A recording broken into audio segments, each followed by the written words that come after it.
अस्सलाम वालेकुम students.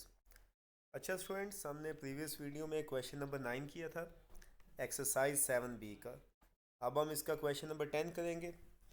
Question number 9 और क्वेश्चन नंबर 10 सिमिलर है क्योंकि इन दोनों में नंबर पैटर्न यूज़ हुए हैं, उनकी लाइंस गिवन है और देन उन लाइंस को आगे अंडरस्टैंड करके नेक्स्ट पार्ट को किया जाता है। ठीक है, अब इसमें सबसे पहले हमें ये एक नंबर पैटर्न गिवन है। यहाँ पे इस नंबर पैटर्न में हमें 4 लाइंस गिवन है।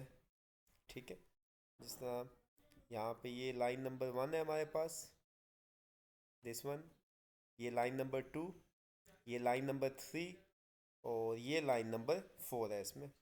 सो टोटल यहाँ पे हमें 4 लाइंस गिवन है। अब इनको नंबरिंग हम दे देते हैं। This is line number 1, 2, 3 and 4। उसके बाद एक और भी लाइन हमें गिवन है लेकिन हमें उसका नंबर नहीं पता क्योंकि उसमें कुछ वेरिएबल्स अननोन है, like A B C and D। ये 4 वेरिएबल्स इसमें अननोन है। तो सबसे पहले इसके पार्ट्स देखते हैं। फर्स्ट पार्ट में हमें कहा गया write down the fifth line in the pattern, कि हमें इसकी फिफ्थ लाइन बतानी होगी। अच्छा, पहले इन लाइंस को ज़रा समझ लेते हैं क्योंकि जितनी अच्छी लाइंस की अंडरस्टैंडिंग होगी उतना अच्छा हम नेक्स्ट लाइंस के बारे में बता सकेंगे कि नेक्स्ट लाइन में कौन कौन सी वैल्यूज़ होंगी। ओके, सबसे पहले अगर आप लाइन नंबर 1 को देखें तो लाइन नंबर 1 में इस जगह पे नंबर 1 लिखा हुआ है। लाइन नंबर 2 है तो इस जगह पे 2 लिखा हुआ है। लाइन नंबर 3 है तो इस जगह पे 3। लाइन नंबर 4 है तो इस जगह पे 4। इसका मतलब है अगर लाइन नंबर 5 होगी तो उसमें इस जगह पे 5 लिखा हुआ आएगा। Simple is that.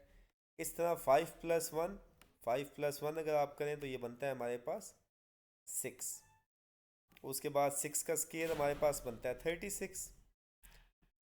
यानी अगर आपको ये जगह फाइंड आउट करना आ गई तो आप बाकी दो आप इजीली बना सकते हैं। उसके बाद नेक्स्ट इससे आगे बेटा अगर आप थोड़ा होल्ड करें तो यहाँ पे लिखा हुआ है 2। यहाँ पे 2 है तो यहाँ पे दो नंबर्स हैं, दो ऑड नंबर्स। यहाँ पे 3 लिखा हुआ है तो यहाँ पे 3 ऑड नंबर्स हैं। यहाँ पे 4 लिखा हुआ है तो यहाँ पे 4 ऑड नंबर्स हैं, 1 3 5 7। सेम केस यहाँ पे 5 लिखा हुआ है तो यहाँ पे 5 ऑड नंबर्स हैं। अब यहाँ पे आप देख सकते हैं 6 लिखा हुआ है। जब 6 लिखा हुआ है तो सिंपल सी बात है, इसकी लेफ्ट साइड पे 6 ऑड नंबर्स होंगे। और 6 ऑड नंबर्स को अगर आप देखें तो ये 1 से स्टार्ट होंगे, 1 3 5 7 9 11। ये 6 ऑड नंबर्स यहाँ पे हम लिख देंगे। इस तरह हमारी लाइन नंबर 5 यहाँ पे कंप्लीट हो जाएगी। इसके बाद हमने करना है सेकंड पार्ट। सेकंड पार्ट में हमें कहा गया है given that b = 169। Second part में इन्होंने आपको b की वैल्यू बता दी है कि b की वैल्यू यहाँ पे हमारे पास 169 है। ये देख सकते हैं आप, b इज़ 169। सो b की वैल्यू आपको पता है तो उसके बाद c और d आप इजीली निकाल सकते हैं। अब यहाँ पे b 169 है तो आपने देखना है कि 169 किस नंबर का स्केयर बनता है। तो 169 13 का स्केयर बनता है, तो c की वैल्यू 13 होगी। सेम केस d की वैल्यू निकालनी है तो d की वैल्यू और 1 को अगर आप प्लस करते हैं तब हमारे पास 13 बनता है। तो 13 बनाने के लिए आपको यहाँ पे लिखना होगा 12 लिखना होगा क्योंकि 12 में अगर 1 प्लस करें तभी 13 बनता है। इस तरीके से हम यहाँ पे b, c और d की वैल्यू फाइंड आउट कर लेंगे। उसके बाद हमारे पास रह गई a की वैल्यू। आप देख सकते हैं यहाँ पे a लास्ट नंबर है तो सिंपल सी बात है, जो सीक्वेंस बनेगी यहाँ पे हमारे पास उसका जो लास्ट नंबर होगा वो a होगा। अब हमें कैसे पता चलेगा कि यहाँ पे कितने नंबर आएंगे इस जगह पे? ये जो ये वाला एरिया है इस जगह पे कितने नंबर आएंगे हमारे पास? तो इन नंबर्स को फाइंड करने के लिए आपको इधर देखना होगा। यहाँ पे 13 लिखा हुआ है। जब यहाँ पे 13 लिखा हुआ है उसका मतलब है कि लेफ़्ट साइड पे 13 ऑड नंबर्स होंगे। ठीक है, यहाँ पे मैं लिख भी देता हूँ 13 ऑड नंबर्स। ये हमें कैसे पता चला?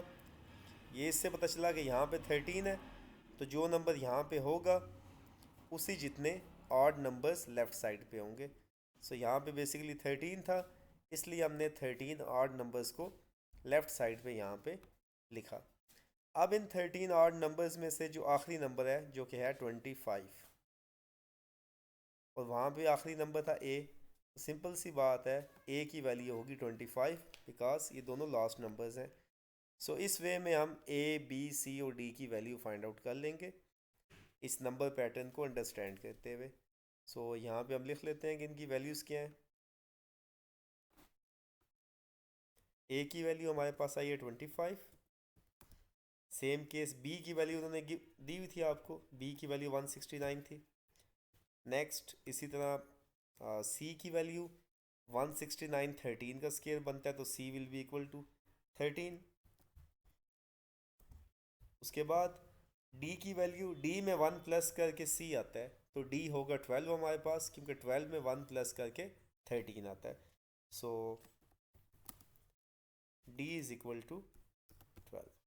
तो बच्चों इस वे में ये सॉल्व हो जाएगा।